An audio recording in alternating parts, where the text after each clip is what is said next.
যাদের শরীরে প্রচুর পরিমাণে ভিটামিনের অভাব, আপনারা এই খাবারগুলো বেশি খাবেন।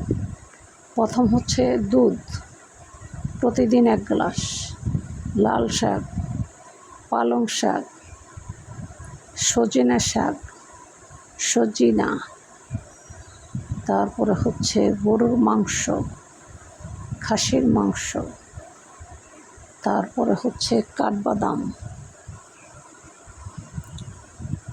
এই খাবারগুলো যাদের ক্যালসিয়াম একদমই শরীরে নাই, প্রোটিন নাই, প্রোটিনের ঘাটতি গায়ে, তারা এই খাবারগুলো নিয়মিত খাবারের মেনুতে রাখতে পারেন।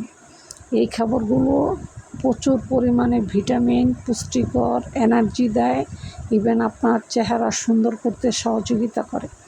বিশেষ করে কিশমিশ যে খাবারটা, এটা সাধারণত আঙ্গুর দিয়ে তৈরি হয়। আঙ্গুরকে শুকাইয়া তারপরে এই কিশমিশ তৈরি করা হয়।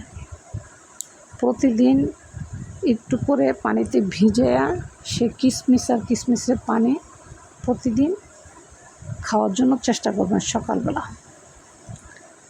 এই খাবারগুলো খাবেন যাদের বিশেষ করে ক্যালসিয়ামের অভাব, গায়ে প্রচুর পরিমাণে ঘাটতি আছে বা ভিটামিনের ঘাটতি যাদের বেশি আছে, তারা এই খাবারগুলো খাবেন। ভিডিওটি ভালো লাগলে অবশ্যই চ্যানেলকে লাইক, সাবস্ক্রাইব করে চ্যানেলের সাথে থাকবেন।